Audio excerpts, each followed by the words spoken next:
नमस्कार दोस्तों, स्वागत है आपका द ग्राउंड रिपोर्ट में। मैं हूं समीर आत्मज मिश्र। दोस्तों, आपको याद होगा कि अभी पिछले दिनों यानी 10 मार्च को पाकिस्तान की सेना ने कहा था, शिकायत की थी कि उसकी सीमा में एक भारतीय सुपरसोनिक मिसाइल जो कि बिना हथियार के थी वो वहां पर गिरी हुई थी। हालांकि उसके अगले ही दिन भारत के रक्षा मंत्रालय ने एक बयान जारी करके कहा कि ये दुर्घटनावश हुई एक फायरिंग थी जो कि रूटीन मेंटेनेंस के दौरान हुई थी और इसका बाकी और किसी चीज़ से कोई लेना देना नहीं है। बहरहाल, इस मुद्दे पर फिलीपींस ने भारत से स्पष्टीकरण मांगा है या जवाब मांगा है। पिछले दिनों फिलीपींस में भारत के राजदूत जो शंभू एस कुमारन हैं, उनको फिलीपींस के राष्ट्रपति रोड्रिगो डुटर्टे की कैबिनेट के जो सबसे वरिष्ठ मंत्री हैं और रक्षा सचिव भी हैं, वो डेल्फिन लोरेंजाना, उन्होंने राजधानी मनीला में भारत के जो राजदूत हैं कुमारन साहब, उनको तलब किया और उनसे इस बारे में स्पष्टीकरण मांगा या जानकारी इसके बारे में मांगी कि ये क्या मसला है। इस बात की इसको खबर किया है, इसको रिपोर्ट किया है इंडियन एक्सप्रेस अखबार ने और उसमें इसका पूरा विवरण दिया गया है कि क्या उनसे जानना चाहा था और किस बारे में उन्होंने उनको बुलाया था। लेकिन यहाँ सवाल ये उठता है कि पाकिस्तान की सीमा में सुपरसोनिक मिसाइल गिरा। ये सुपरसोनिक मिसाइल हालांकि कहा जा रहा है कि ब्रह्मोस था। हालांकि रक्षा मंत्रालय की ओर से अभी तक इसका कोई स्पष्टीकरण नहीं आया है कि ये कौन सी मिसाइल थी। केवल सुपरसोनिक मिसाइल की बात कही जा रही है, लेकिन ये माना जा रहा है कि ये ब्रह्मोस मिसाइल ही थी। और ये ब्रह्मोस मिसाइल ये भारत ने रूस से खरीदी हुई है। फिर वही बात कि फिलीपींस को इससे क्या लेना देना, लेकिन फिलीपींस को इससे लेना देना है। दरअसल इसी साल 28 जनवरी को फिलीपींस ने भारत के साथ ब्रह्मोस मिसाइल की 3 बैटरियों के लिए एक सौदा किया था और ये जो बैटरियां हैं, इनको भारत का जो defence research and development organisation DRDO है, उसने रूस के साथ मिलकर के बनाया है। तो जाहिर सी बात है कि चूँकि जो इक्विपमेंट वो ख़रीद रहा है, अगर उसमें कुछ गड़बड़ी की बात समझ में आई थी, सुनाई पड़ी थी, तो उसके बारे में वो जानना चाहेगा कि जो सौदा उसका किया गया है वो ठीक है, नहीं है, क्या है। लेकिन कुमारन साहब का जो एम्बेसडर है फिलीपींस में, उन्होंने कहा कि जब उन्होंने सारी बातें बता दी तो वो फिर उससे संतुष्ट हो गए और उसके बाद फिर उनकी जो जिज्ञासा थी, उनकी जो क्वेरी थी, वो सेटिस्फाई हो गई। और कुमारन साहब ने कहा भी कि ये दरअसल इसको चिंता नहीं कहा जाएगा और कोई ऐसा कुछ और बात नहीं कही जाएगी, बल्कि ये उनकी एक जिज्ञासा भर थी और उस जिज्ञासा को उन्होंने शांत कर दिया। उन्होंने उसके बारे में पूरी बात बता दी और यह भी बता दिया कि आखिर ये हुआ कैसे था। इसकी हम लोग जांच भी कर रहे हैं, यानी रक्षा मंत्रालय उसकी जांच कर रहा है कि ये दुर्घटना जो हुई, जो गलती से मिसाइल पाकिस्तान के बॉर्डर में भारत की सीमा से करीब 124 किलोमीटर दूर पाकिस्तान की सीमा में अंदर जाकर के गिरी थी, तो क्यों ऐसा हुआ था, इसकी जांच भी की जा रही है। फिलीपींस में भारत के राजदूत कुमारन ने ये बातें एक वेबिनार में कही। The Philippines India's new Indo Pacific partner नाम से एक वेबिनार पिछले दिनों आयोजित किया था किसी संस्था ने। उसमें कई सवाल भी उनसे पूछे गए और ये सवाल भी एक आया कि फिलीपींस चूँकि दक्षिण पूर्व एशियाई देश है और चीन के साथ कुछ क्षेत्रों को लेकर के इसके विवाद भी रहते हैं, उस देश के साथ अगर भारत कोई डिफेंस एग्रीमेंट कर रहा है, कोई रक्षा सौदा कर रहा है, तो क्या चीन को इस पर कोई आपत्ति नहीं होगी।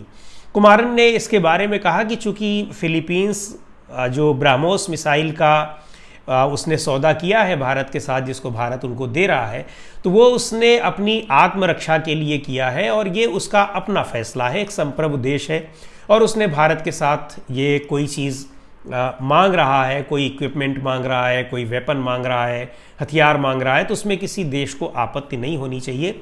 तमाम देश एक दूसरे देश से इन सब चीज़ों का सौदा करते रहते हैं, व्यापार होता रहता है। भारत भी तमाम देशों से हथियार खरीदता रहता है। लेकिन जो ऐसे कुछ और देश हैं, उनमें थाईलैंड भी है, वियतनाम है, इंडोनेशिया है, इन देशों के साथ भी भारत के डिफेंस एग्रीमेंट पर बातचीत चल रही है। और भारत की जहाँ तक बात है, तो भारत अभी तक जो रक्षा से संबंधित सामान है, डिफेंस इक्विपमेंट है या वेपन्स हैं, उनको दूसरे देशों से ख़रीदता ही रहा है।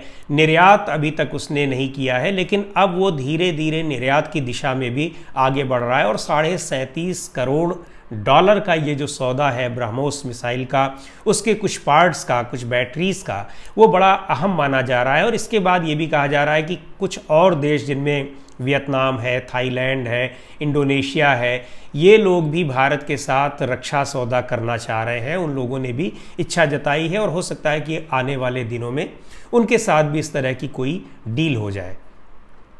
तो ये अपने आप में एक बड़ी डील है और इसको लेकर के जो फिलीपींस ने चिंता जताई थी, चूंकि वो भारत से पहली बार रक्षा सौदा कर रहा है और भारत ने भी अभी तक दूसरे देशों के साथ निर्यात का सौदा नहीं किया था, यानी भारत ने किसी को बेचा हो हथियार, तो उस तरीके का सौदा नहीं था। तो इसलिए जाहिर सी बात थी कि उसकी जिज्ञासा रही हो, उसको चिंता रही हो ये जानने में कि इसको लेकर के कहीं ऐसा तो नहीं कि कुछ जो हमको बताया गया हो, जो हमने सोच रखा हो, उस तरह का ना हो।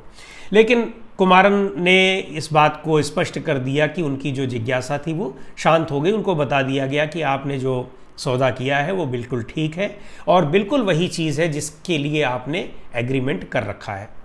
और ब्रह्मोस मिसाइल के बारे में आपको पता ही है कि ये ध्वनि से भी 3 गुना तेज़ इसकी रफ्तार होती है, 500 किलोमीटर की रेंज होती है।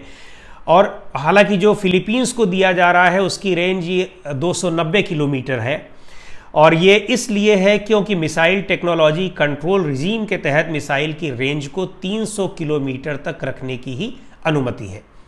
दुनिया में हथियारों का जो सबसे बड़ा निर्यातक देश है वो है अमेरिका और उसके बाद नंबर आता है रूस का। लेकिन भारत जिस देश से सबसे ज़्यादा वो रक्षा सौदा करता है, सबसे ज़्यादा हथियार खरीदता है, वो देश है रूस। उसको लेकर के जो अमेरिका ने एक तरीके से आगाह किया है वो भी एक डिप्लोमेटिक पैटर्न पर देखा जाए तो बहुत ही अहम है। रूस यूक्रेन युद्ध के समय ये बात और मायने रखती है क्योंकि अमेरिका जिस तरीके से और देश उसके साथ रहे और यूक्रेन के पक्ष में वो रहे, लेकिन भारत का रुख एक तटस्थ की भूमिका में रहा और देखा जाए तो वो रूस का साथ ही दे रहा था, रूस के ही साथ खड़ा हुआ दिखाई पड़ा।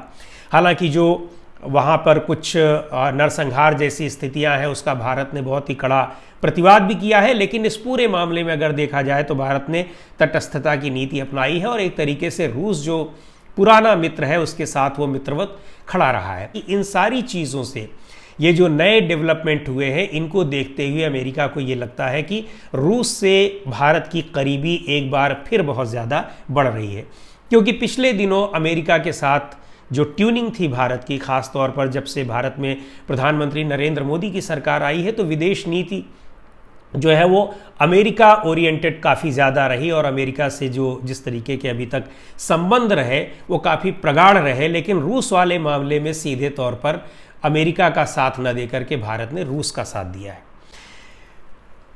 और रूस के साथ ही भारत का सबसे ज़्यादा हथियार का या रक्षा सामान का, डिफेंस इक्विपमेंट्स का सौदा होता है।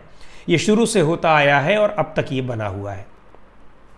अगर आंकड़ों को देखा जाए तो भारतीय सेना के पास जो बाहर से खरीदे गए हथियार हैं उनका लगभग 85% हथियार वो रूस से ही आए हुए हैं और जितना भी जो डिफेंस का इंपोर्ट होता है, भारत जितना डिफेंस के क्षेत्र में आयात करता है उसका करीब 60% हिस्सा वो रूस से ही आयात करता है। यानी करीब 85% हथियार जो भारत के विदेशी हथियार हैं वो 85% हथियार तो रूस के हैं और पूरा का पूरा जो डिफेंस का जो इंपोर्ट होता है डिफेंस इक्विपमेंट्स का, उसका 60% हिस्सा वो रूस से ही आता है। उस इंपोर्ट का 60% हिस्सा जो है वो रूस शेयर करता है। भारतीय वायुसेना के पास सुखोई, MiG-29 और MiG-21 जैसे जो लड़ाकू विमान है जिस पर एक तरीके से भारत की एयरफोर्स डिपेंडेंट है काफ़ी हद तक, ये सारे के सारे हथियार भी रूस से आए हुए हैं। तो ये थी भारत की जो फिलीपींस ने जो चिंता जताई थी, भारत का जो रक्षा समझौता उसके साथ हो रहा है, भारत उनको हथियार की सप्लाई कर रहा है, उसको देखते हुए ये बड़ा महत्वपूर्ण है और आने वाले दिनों में भारत दूसरे तमाम देशों के साथ भी इस तरीके के रक्षा समझौते कर सकेगा। और उसमें जो फिलीपींस की चिंता थी, उस चिंता को दूर करना जाहिर सी बात थी कि बहुत ही आवश्यक था, बहुत ही ज़रूरी था। दोस्तों, हमारा ये वीडियो आपको कैसा लगा हमें ज़रूर बताइएगा, और अब तक अगर आपने हमारे YouTube चैनल को सब्सक्राइब न किया हो तो ज़रूर कर लें। हमारे जो दूसरे सोशल मीडिया प्लेटफॉर्म्स हैं, फेसबुक है, पेज है हमारा ट्विटर हैंडल है और इंस्टाग्राम है, आप उसको भी फॉलो कर लें, लाइक कर लें। आप अपने सुझाव, अपने सलाह हमको अवश्य देते रहें, ताकि हम अपने कंटेंट को, जो हम आपको सामग्री दे रहे हैं, जो कुछ भी हम आपको वीडियो और रिपोर्ट्स दे रहे हैं, उसको हम और बेहतर बना सकें।